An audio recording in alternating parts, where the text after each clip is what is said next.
Emergency Operations Center with our public safety partners and city departments, overseeing a coordinated response to last night's demonstration. Our goal, as always, is to protect First Amendment rights and ensure the safety of all San Franciscans. Last night's demonstration was larger than Sunday's, and notably, it was significantly calmer. We delivered a clear message on Sunday. We will always protect the right to protest peacefully, but violence and destruction have no place in our city. That message was heard.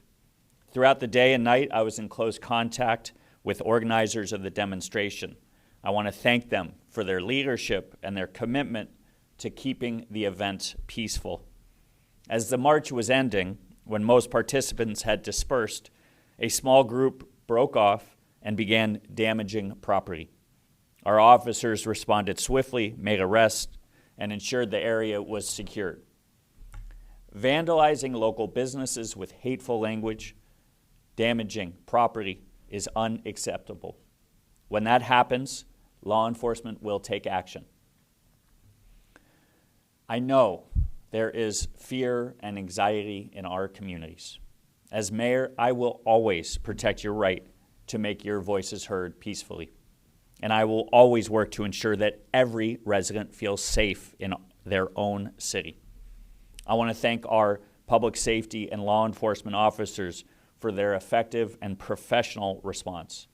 I want to thank our city departments for their coordinated efforts, including the Public Works and OEWD teams who are cleaning up graffiti and damaged property.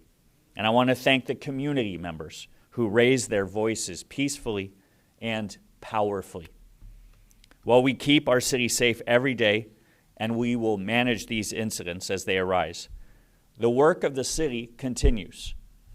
I just participated in a pre-planned interagency tabletop exercise to make sure we are prepared in the event of an earthquake.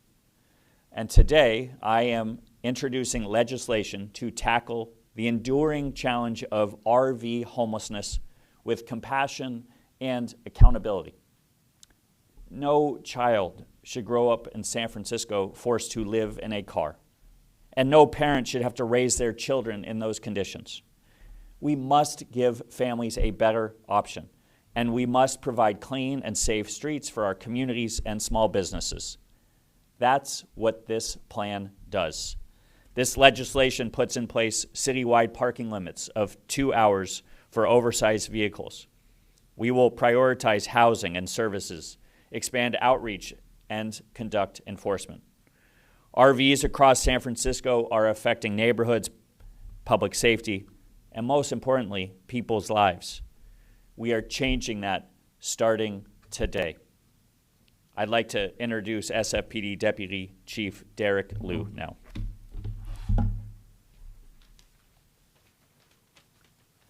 Thank you, sir. Good morning. I want to start by saying thank you to all our public safety partners who are joining us today, and thank you to Mayor Daniel Lurie. We've been working closely in coordination since the weekend, planning for anything that might occur. And what you saw yesterday was that planning in action.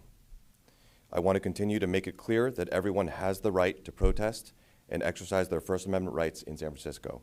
That has always been one of our city's core values. And yesterday, we saw thousands of people gathering at City Hall and marching through the Mission District, peacefully demonstrating and making their voices heard.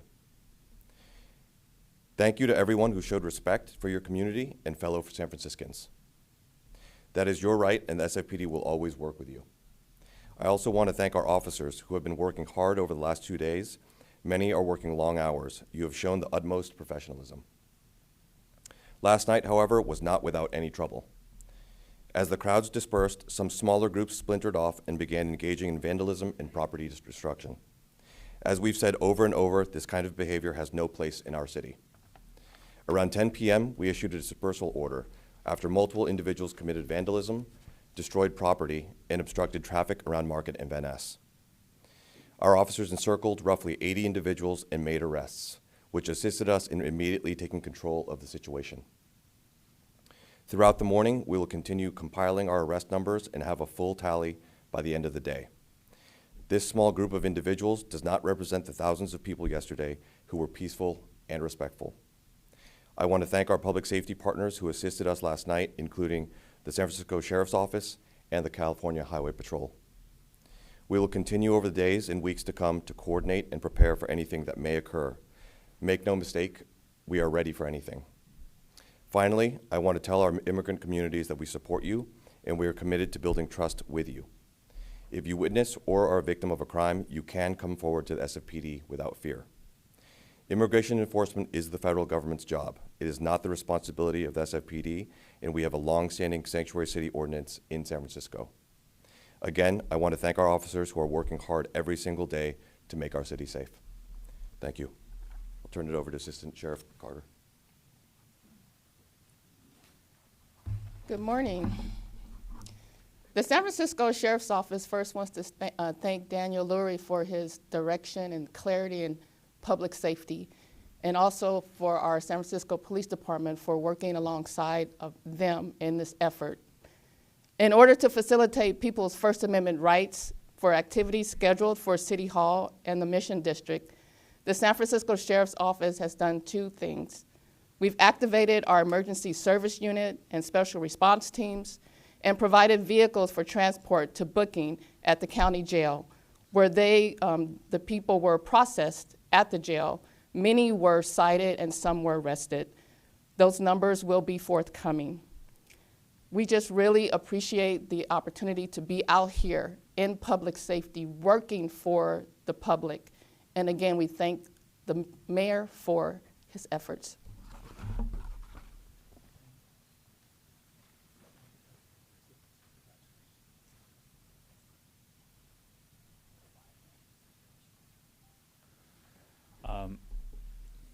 Anyone else? No? Okay. I'm happy to take questions. I want to also just shout out on the RV legislation. I want to make sure I get the names, all the supervisors. We have 5 co-sponsors on it. Supervisor Myrna Melgar has been incredibly supportive, and I will get you, we will get you the list of all 5 sponsors, but it is a lot of support. I also want to thank Chief Dean Crispin for his work. Many of us were here at the Emergency Operations Center late into the night last night, and Chief Crispin, alongside fire, alongside PD and sheriffs, was incredibly supportive. So thank you, Chief. Happy to take questions. Looks like officers pepper sprayed people at one point last night. I think that group was 80. So can one of you speak to the methods of force that officers used and whether that was done according to protocol and whether you would be taking a look at that perhaps?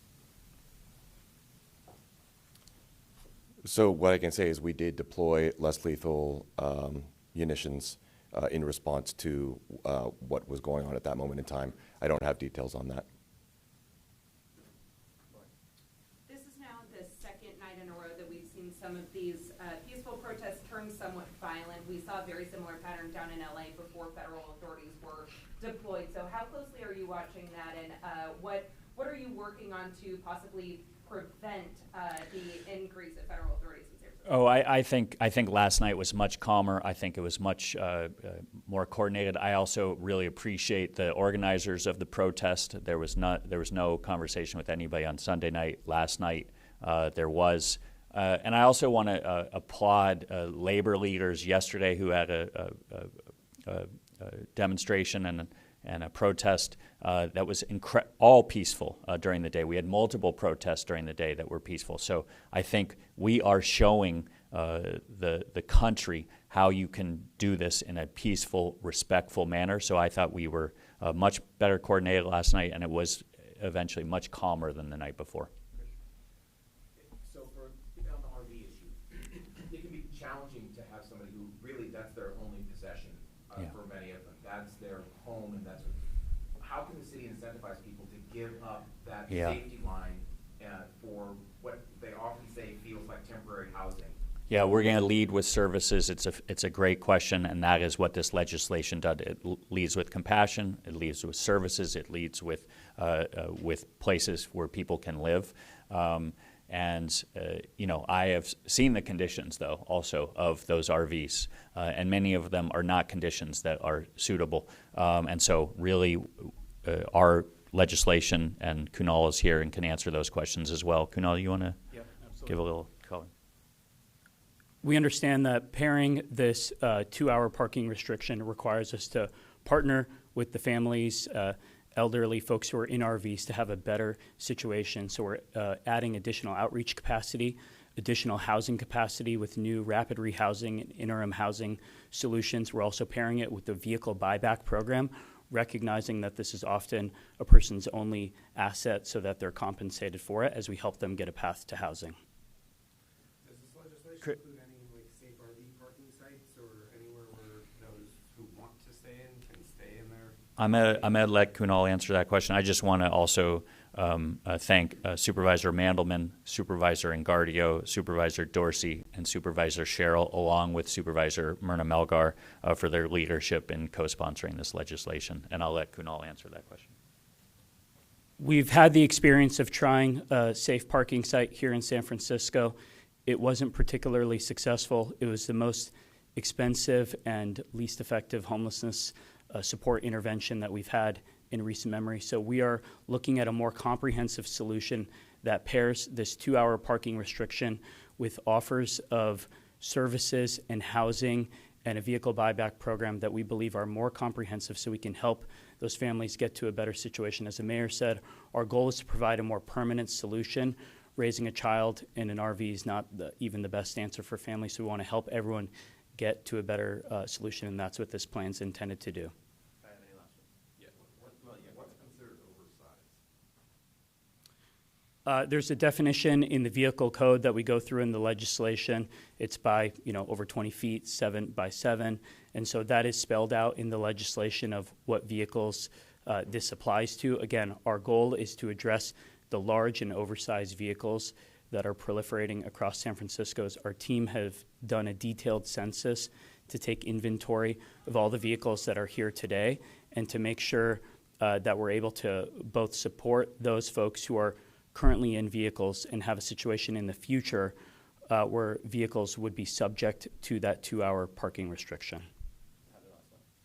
Mayor, since we were here yesterday, the federal government has sent Marines into Los Angeles alongside the National Guard.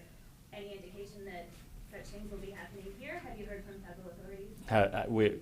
We've only been in contact with local law enforcement. We did have CHP support last night, which I appreciated. We had it under control. I'm proud of the work of our public safety officials and officers from across departments here in the city. We kept it much calmer last night. I'm proud of the work that we did. I'm proud of the peaceful protesting that went on, and I'm proud of our response last night. I think we are showing people how to do it, and I think what the coordination that we showed last night was key to it. We were all here late into the night working together. We had a measured response, and I think we showed the country how you can peacefully protest. Thank you, Heather.